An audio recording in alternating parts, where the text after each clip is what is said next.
Andy Boy here.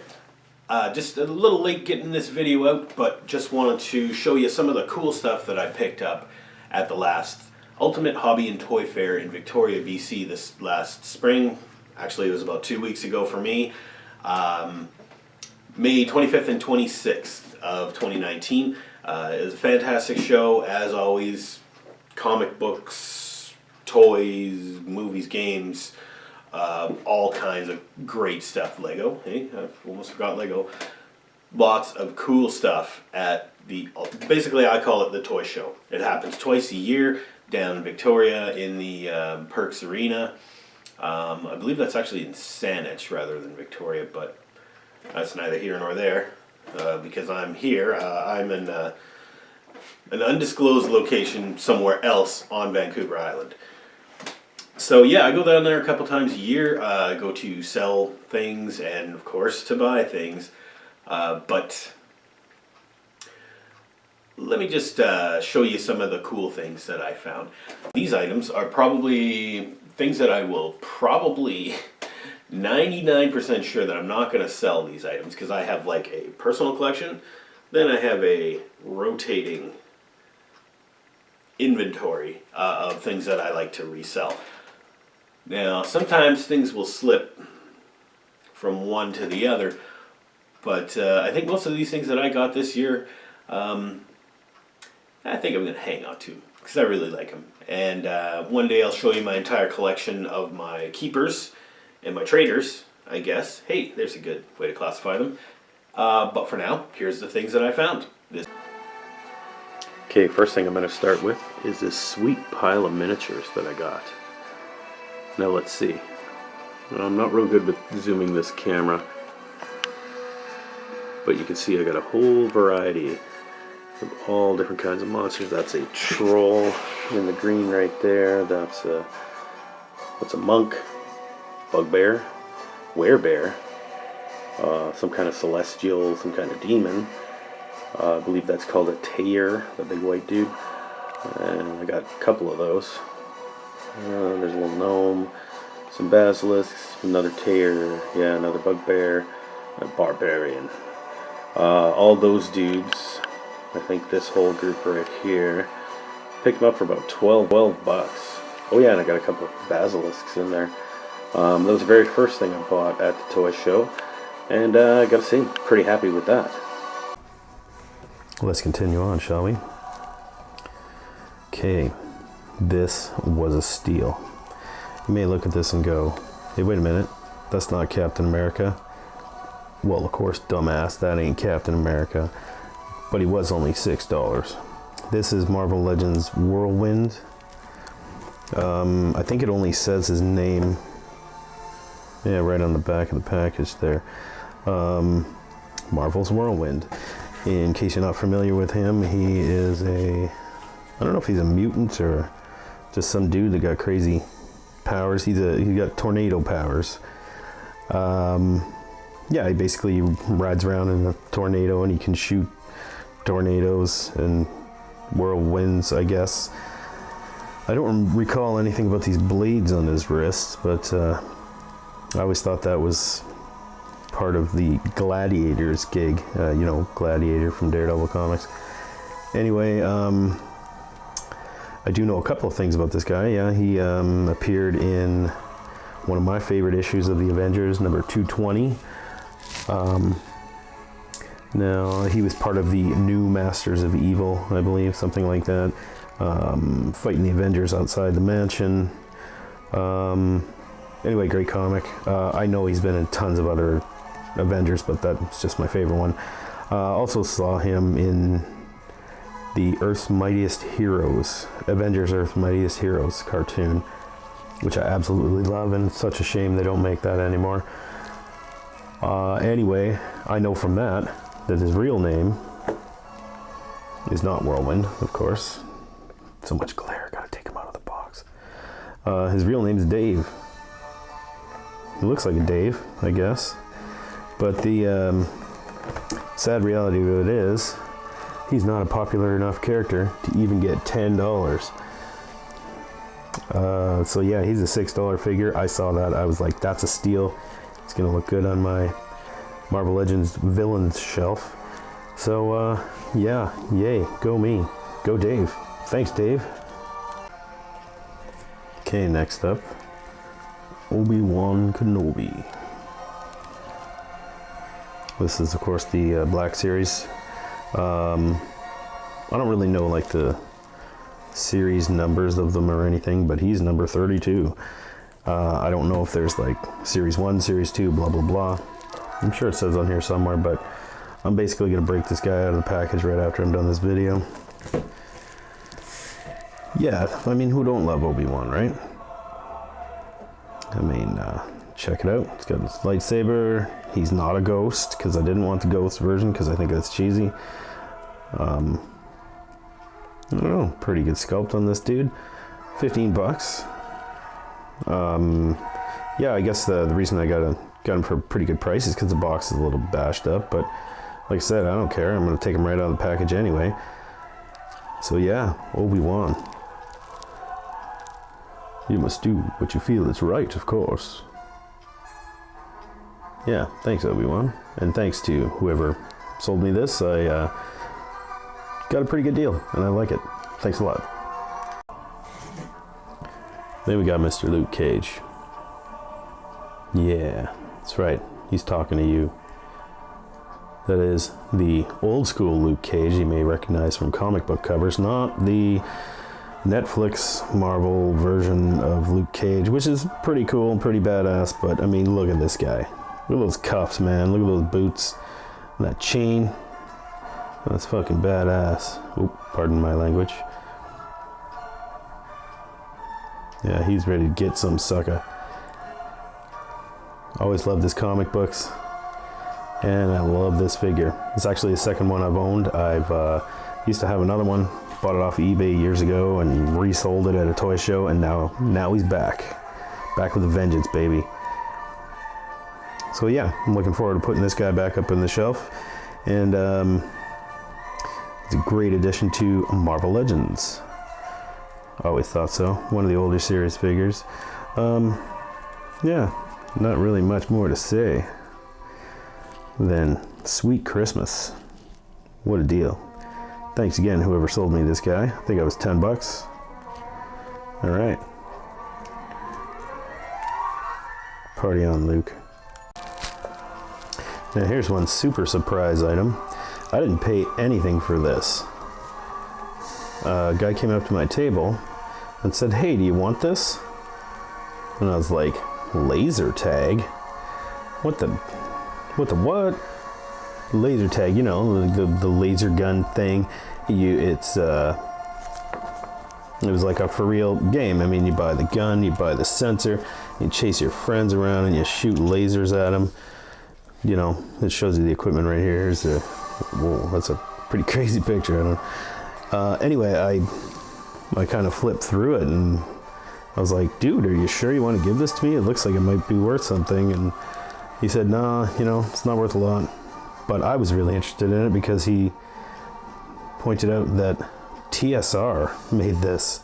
TSR being the company that released Dungeons and Dragons and owned Dungeons and Dragons for years and years and years and years until they got bought up by Wizards of the Coast. However that went down, I don't know. But in any case, I had no idea they had anything to do with laser tag.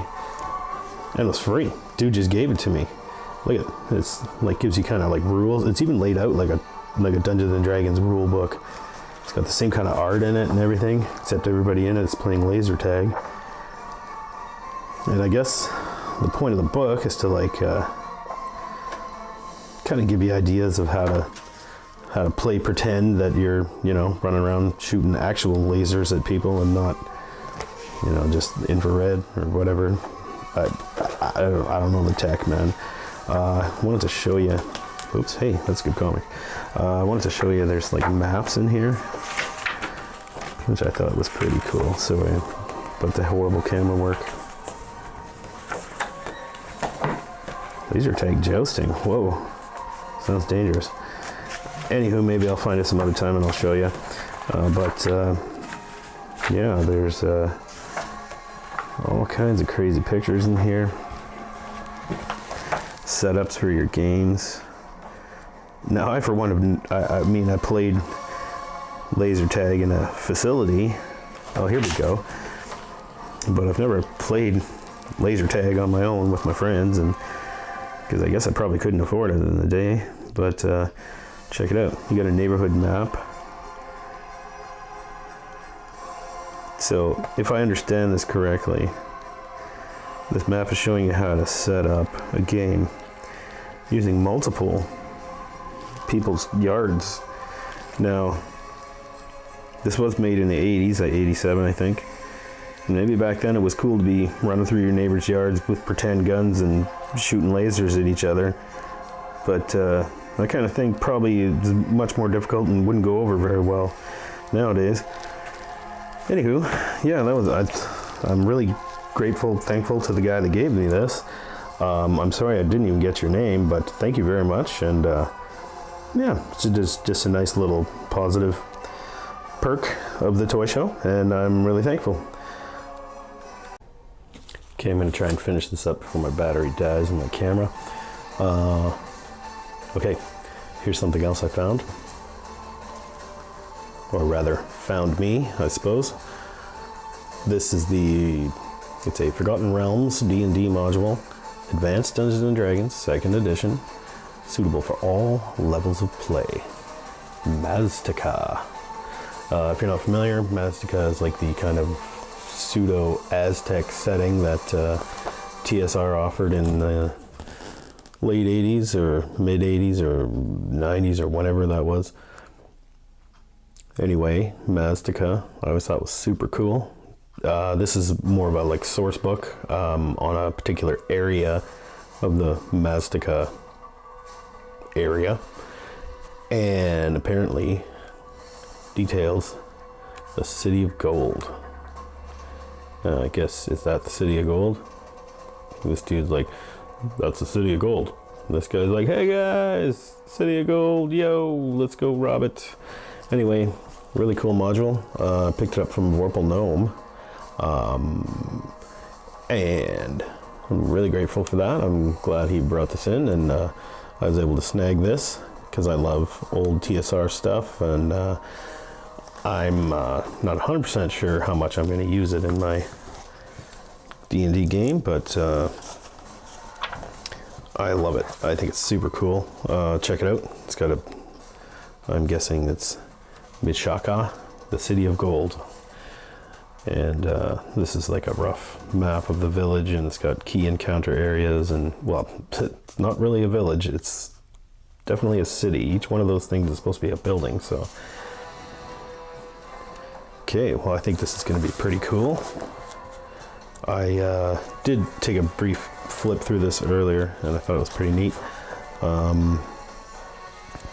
Yeah, so I'm hoping this is going to help me flesh out some adventures. I think I will actually, after a thorough read through this, I think I might actually run some Maztica-like campaign adventures, things like that.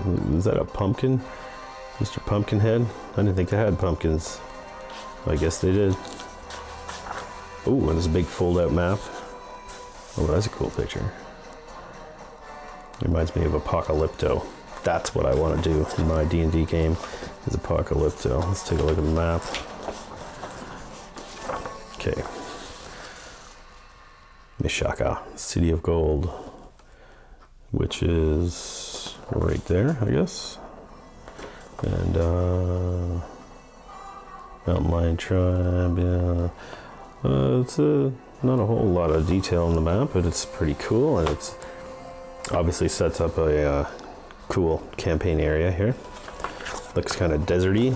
I would think that this orange stuff is all like sand, and that blue stuff would be water. Looks like there's just some mountains in there. Yeah, big ass desert. Looks pretty cool. I believe it's only single-sided, but it comes with, like, there's 2 sections of the map on there. Oh, great camera work, Andy. Yeah, you're winning an Academy Award for this. yeah, a couple of different maps on there. So that's cool. Oh yeah, I might as well move on to the miniatures that I also picked up from Vorpal Gnome. Very happy, gave me a great deal on that. Okay, let's get the camera proper here. That's a Flump, in case you're not familiar. A Flump is like D&D's, as far as D&D monsters go, is like basically a living fart joke. He's like a floating jellyfish. He's just supposed to be kind of like a amusing little, comic relief. I fell on the floor. Amusing little comic relief. And can't really get good detail on this guy, but I'm going to try. Yeah, he's got like 2 eyes on eye stalks, and he's like I said, a floating jellyfish. He floats around in the dungeon making fart noises, or at least that's what I gather from this creature. I've never used one before, because I mean, what the shit, whoever had a Flump miniature before, and I don't want to have to be stuck describing this thing every time. But yeah, I'm going to use it now. It looks pretty cool. He also hooked me up with a piercer. Now there's all kinds of, it's just inviting all kinds of jokes given what this thing actually looks like. What it is, it's a stalagmite, or is it a stalactite, I'm never sure. That has a little eye on it and a little mouth. It's hard to see. But basically it's a sentient creature, and it looks like a stalactite, and it falls from the ceiling and impales you, and then it eats you, I guess. I don't know, this little clear base is kind of cool, like kind of hangs it there. I gotta pick up a bunch more of these guys, because they're like super low challenge rating, and they hit you once, and if they miss, then, well, that's it, and they just lay on the floor.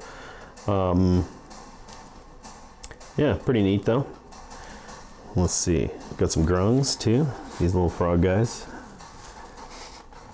Yeah, they're in Volo's Guide, I believe.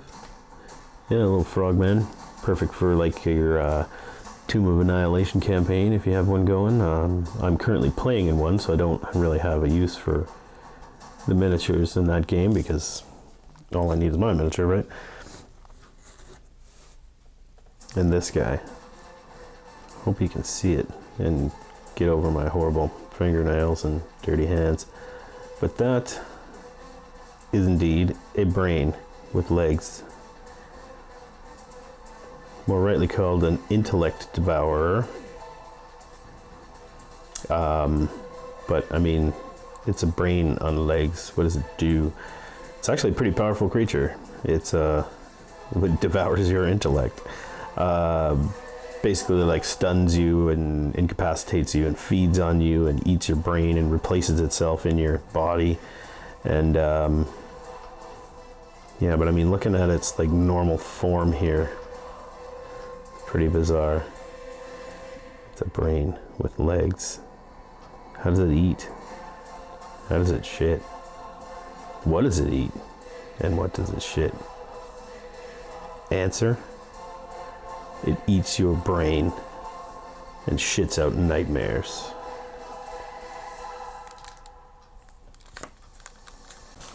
Okay, running low on battery power here, so we gotta rip through this. One vendor offered me, basically a whole bunch of comics for a great price. I think I maybe cheaped him out a little bit with my offer of what I actually paid for these comics. There's about 30 comics here. I think I paid $25. They're worth way more than that, and I apologize for not getting the seller a fair price. You can contact me if you know who you are, and you can we can settle up later. Love to do business again, actually.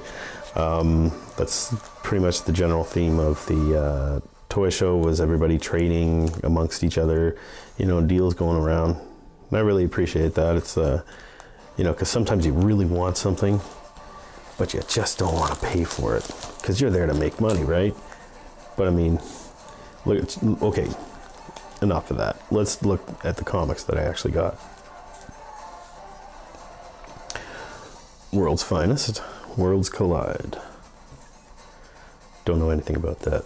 Mr. Miracle, don't know much about him, but hey, it's number 2. So, Mr. Miracle, okay, let's give him a shot. Superman, Batman, the Riddler. That's a pretty modern looking Riddler. Superman, some Flash, Hulk 2099. Now this I didn't even realize existed. Hulk with big crazy teeth and a venom tongue. Okay, I guess in 80 years, all kinds of crazy things can happen. Incredible Hulk versus Juggernauts and Doc Ock. And actually, I read this comic, and I don't think he actually fights any of those people, or not in real life anyway. This is super interesting. This caught my eye. It's a Pizza Hut promotional comic that used to be able to get, you know, you go out for pizza with your family, Pizza Hut, and they give you a little comic here. Pretty neat, and not sure exactly what the comic is about. I haven't given it a read yet, but I do know that it's like a anti-drug kind of comic. It's like talks about substance abuse, and that's, I think, why it's called Real Heroes. Real Heroes Pizza Hut. And now I looked it up on eBay, and it's actually worth a few bucks. So, as a side note, I still have a copy of the Zellers promotional comic. Anybody remember Zellers? Well, in Canada anyway, they were quite the retailer throughout the 80s and 90s and early 2000s, which unfortunately had to close. But yeah, I have a similar promotional comic. It's a Batman comic, though, and it's a Zellers comic. So now I have Zellers and Pizza Hut. Yay. Black Knight. Looks like a pretty good comic. I always dug that character. Some Spider-Man. Hey, this kind of looks like the other Hulk cover. Somebody's got their tentacles. Doc Ock got his tentacles wrapped around the Hulk. I don't know if that's, you know, intentional or not. Probably not. But yeah, a whole bunch of villains pummeling on the Hulk, and Spider-Man, I guess, is going to save him. I don't know. Let's read and find out. Some Swamp Thing. Not an Alan Moore Swamp Thing, but it looks like a kind of a cool comic. He's doing the Little Mermaid emergence there from the swamp. Another Swamp Thing. Super creepy cover. Looks pretty awesome. Defenders. Hey, this is my man Luke Cage and the Hulk, of course.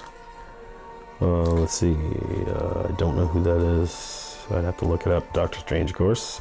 Nightwing. Not Nightwing. What's his name called? Nighthawk. Wrong comic company there. And Clea, I believe. That looks like a good one. Have to give that one a read. Spelljammer.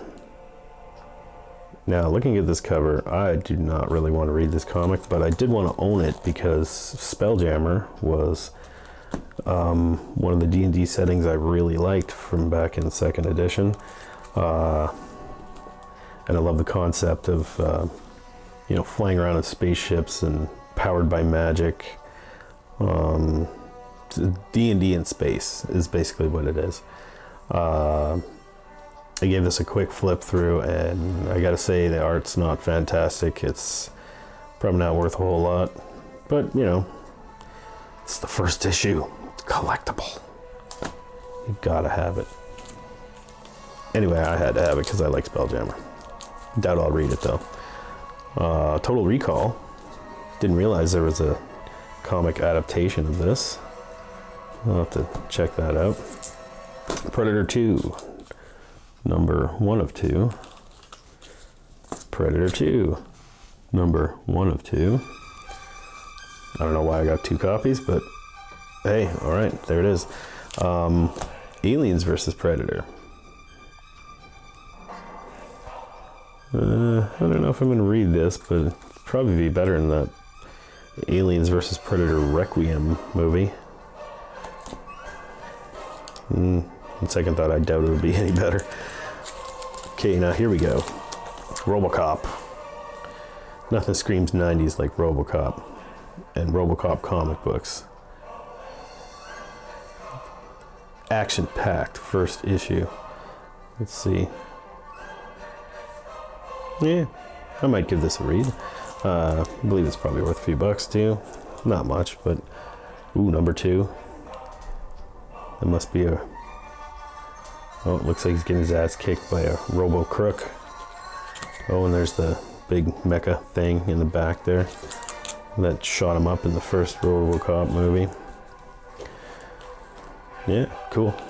Might have to watch RoboCop again now. Deathlock, number 1. This is not a strikingly valuable comic. This one's in pretty good shape, but yeah, it looks alright. Never really cared for the character, but I don't know much about him. Maybe I should read and find out. Oh, and now I got a whole stack of Ghost Riders. Ghost Rider, number 1. First collectible fantastic issue. Yeah, okay. Number 2. Number 3. Ooh, who's he fighting there? Blackout. Okay. I'm not familiar with the character. I wasn't reading a lot of Ghost Rider back when this was coming out, like 1990. Mr. Hyde. I recognize him. Oh yeah, maniacal Mr. Hyde. Oh, then he's fighting the Punisher, or working with the Punisher and having some difficulty. I don't know. Oh, and then the original Ghost Rider rides again. I believe this is reprints, actually. I love the cover on this. Selling his soul to the devil to become the Ghost Rider. Johnny Blaze. Anyway, those are the comics I got. Sweet. Now this is definitely my favorite thing that I picked up at the toy show. This is, in case you've been living in a cave or just don't care about these kinds of things, this is Mechagodzilla. Check it out. See, he kind of looks like Godzilla, but he's all metal. He's mecha. He's not superposable, but hey, neither was the guy in the rubber suit in the movie. So this would be based on the like 1974 or 78 version of either the movies Godzilla vs. Mechagodzilla or The Terror of Mechagodzilla. Hey there, how's it going, buddy? Yeah, super detailed. This is a Bandai, of course. Made in 2015, I believe, or released in 2015. The seller told me that this one is actually the Japanese version, which is pretty cool. And I had the tag. He was attached to the tag, but I always take the tags off when I display my Godzillas, because I think it looks silly to have a tag hanging off like that. But yeah, I mean, all the writing and everything is in Japanese. I think there's some fine print that's, yeah, right there, made in China, Toho. It's mostly Japanese. Not a lot of info there for me, since I do not read Japanese. Yeah, 2015. Okay, Mechagodzilla. Awesome. Got a good deal on this guy. Like I said, not superposable, but whatever. If you're not familiar with Mechagodzilla, this version anyway is more of a well, he's built to defeat Godzilla, of course. More of a robot drone sort of thing than the later versions of Mechagodzilla, which are more of like a they have a pilot, like a Jaeger, I guess you could say, like in the Pacific Rim movies. But no, this guy is a remote-controlled robot, and he is pretty freaking cool. It's gonna look great on my Godzilla shelf. And thanks very much to the vendor who hooked me up with this guy, gave me a good deal. I'm super happy with that. Want to apologize for the amateur quality of the video and the audio in this overall video. But hey, I'm an amateur, so, and isn't that what YouTube usually is amateurs? I mean, I don't know. Hey, I'm just getting used to this stuff. I'm gonna try and find better microphones, maybe a better camera someday. I'm pretty happy with the one I got, but yeah, my microphones suck. I'm still getting into the video editing thing, so yeah, cut me some slack, man. I'm new. In any case, I hope that the overall message or the overall content of the video is exciting enough for you to hang on and to watch. Please throw a like or a subscribe my way. I mean, I really appreciate it. You know, maybe with a little more encouragement, and I'm not talking, you know, financial encouragement. Just, you know, give me a thumbs up, man. It really means something to me rather than just trying to make money. And I mean, eventually, who knows? But right now, I'm just doing these videos for fun, and I hope you like them. So if you do, throw me a like or a subscribe, and you know, I don't know. Am I supposed to tell you to hit the bell or something? I don't. Like I said, I'm new. I mean, I watch a lot of YouTube, but I don't absorb a lot, I guess. I don't know. Anyway, hope this is entertaining for you. Have a great one out there. Cheers.